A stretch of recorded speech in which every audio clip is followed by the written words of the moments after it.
Bismillahirrahmanirrahim. Assalamualaikum warahmatullahi wabarakatuh. My name is Muhammad Hakim bin Muhammad Nasir, and today I'm going to present to you about my final year project, which is a security analysis in e-wallet from network forensic perspective.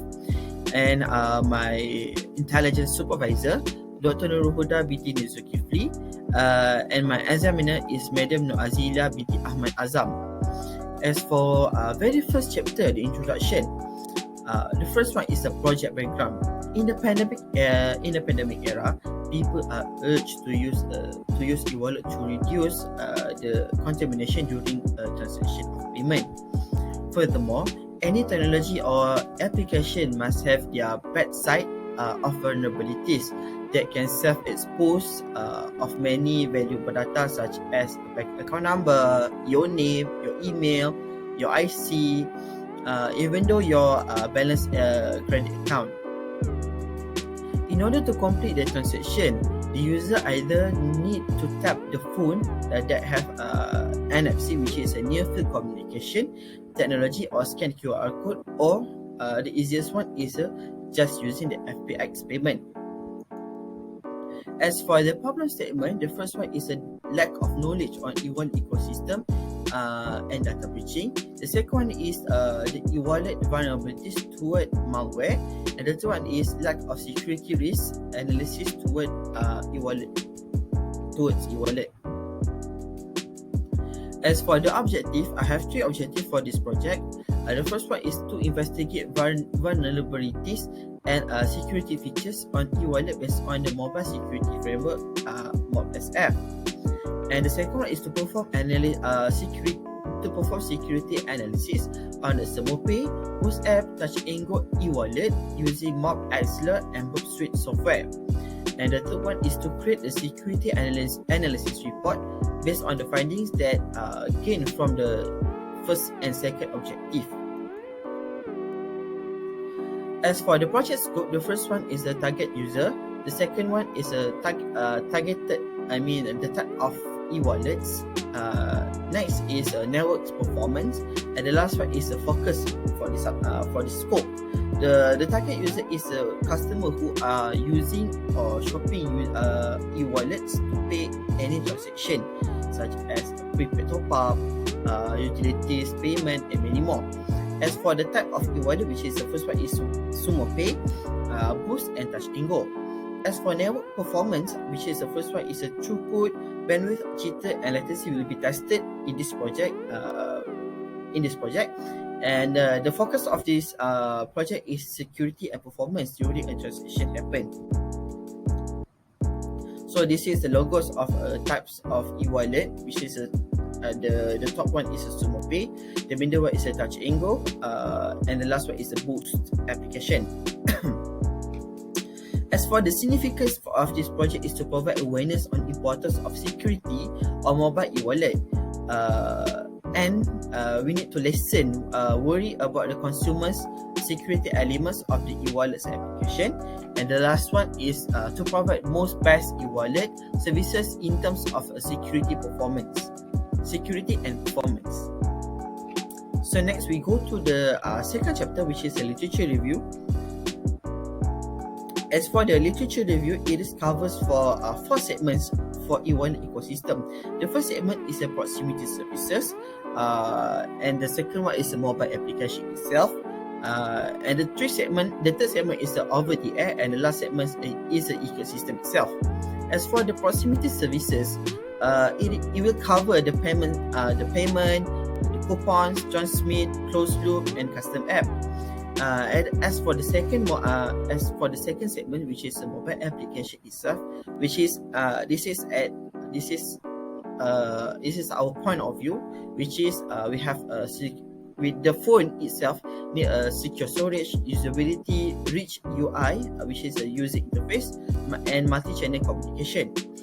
And then the transaction happen when a user using e-wallet in the mobile application, and then the transaction will be jump over the air and go to the ecosystem itself and going back to the phone, to the consumer's phone.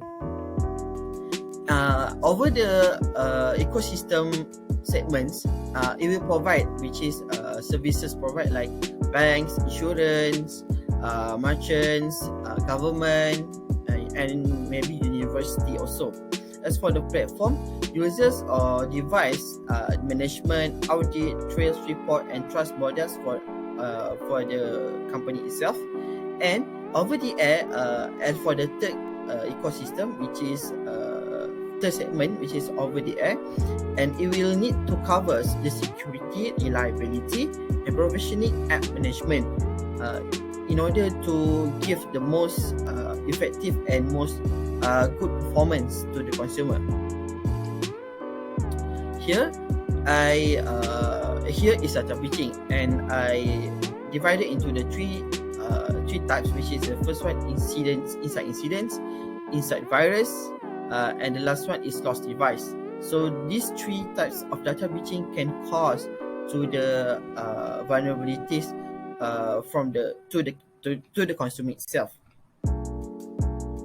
As for the network attack, which is the first one is session hijacking, SQL injection, privilege escalation, inside the threats, unauthorized access, distributed denial of service, and man in the middle.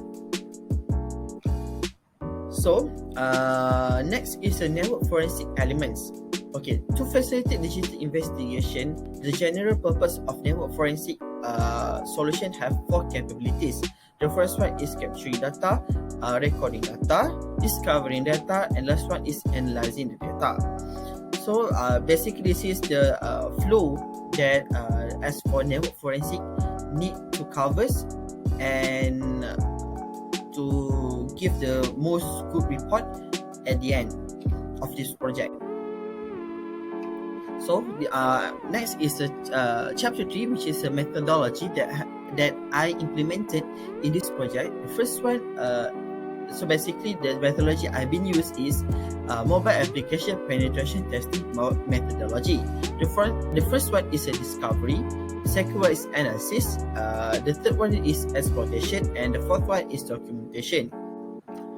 As for the discovery phase, I will gather all the problem statements, project scopes, identify its project scope, conduct a survey, determine the objective that I will need to achieve, find and do some literature review, and find what is hardware and software requirements need to be done in order to complete this project.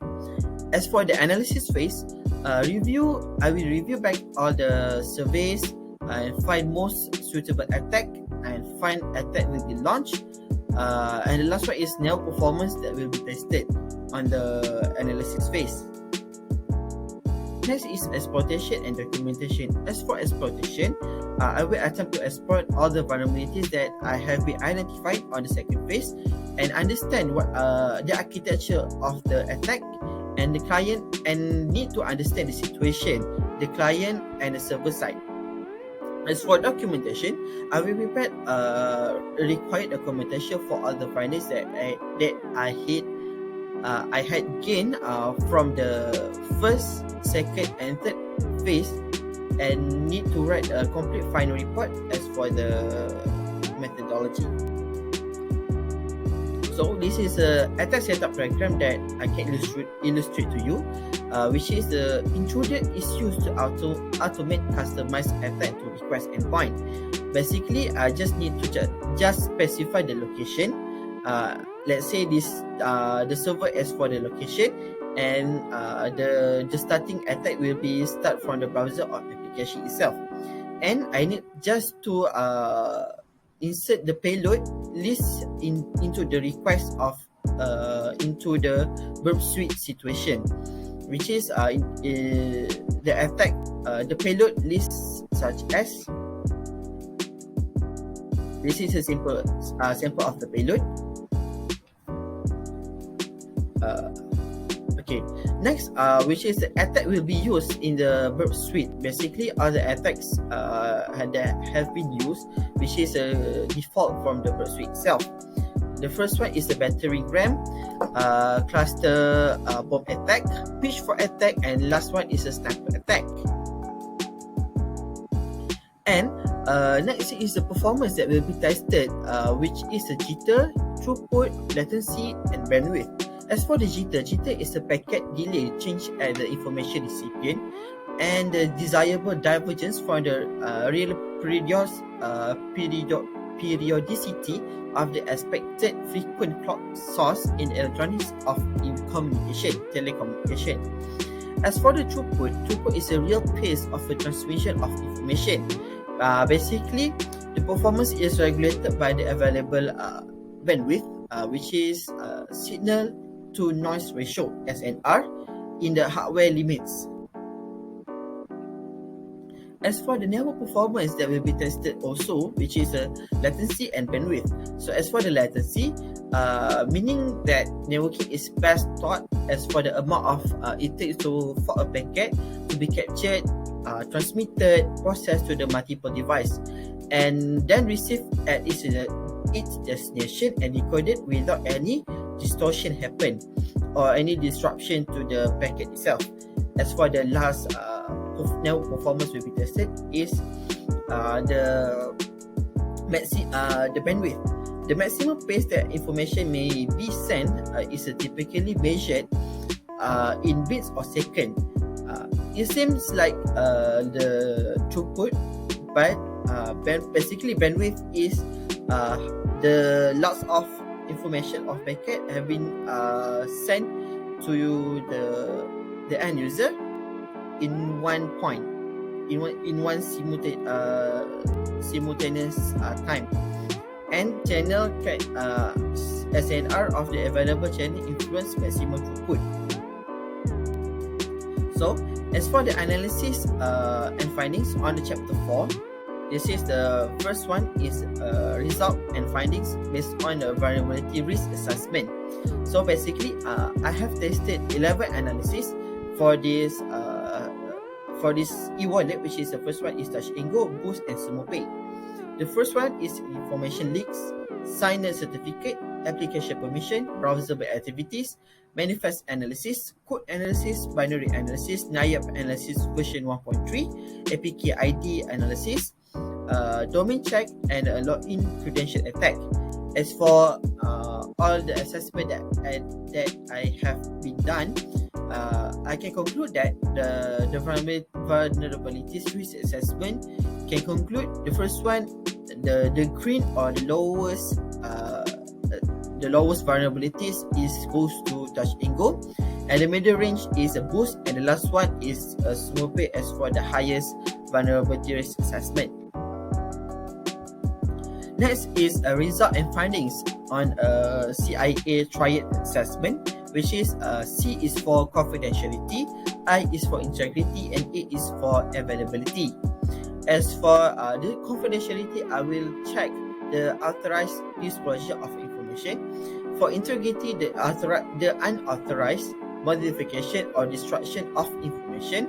As the last one is the disruption of access or use of information. So I can conclude here from the CIA triad assessment. Again, Touch and Go on the top of the list, Boost as for the second, and the third one is the SumoPay as for the lowest rate. For the highest rate of triad assessment, which is bad for the consumers. So as for the last part of the chapter 4, which is network performance assessment.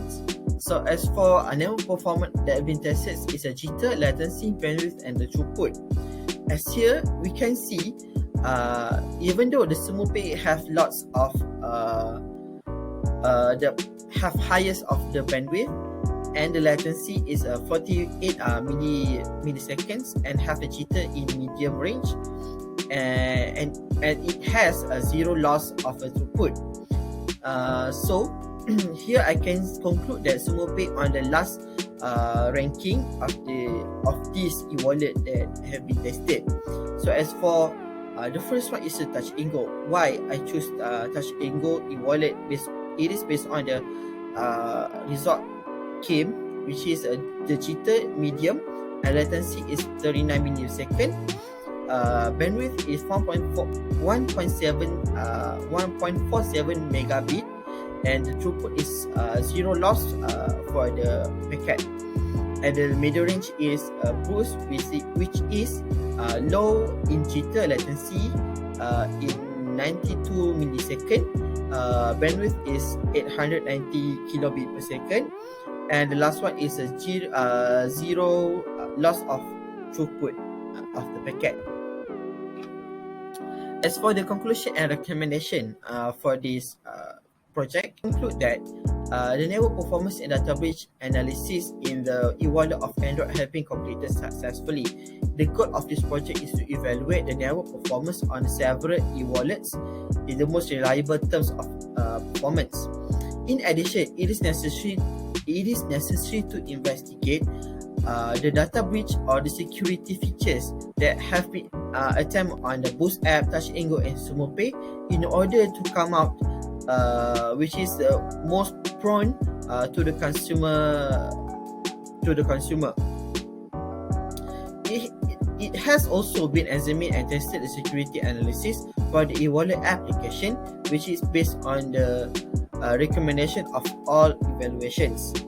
So, as for the recommendation for this thesis or this project, the first one is perform network analysis and data breach in e-wallet on iOS platform. As for the second is learn more about the penetration testing. The third one is use SPID tool to get strong data and more legit data. The last one is find stakeholder that can refer to. They can benefit to them. So this is my name, my metric number, my contact number, and my email. So if you guys want to see more animated my presentation slide link, you can go to the slide link to see a more animated slide. So that's all from me. Thank you very much.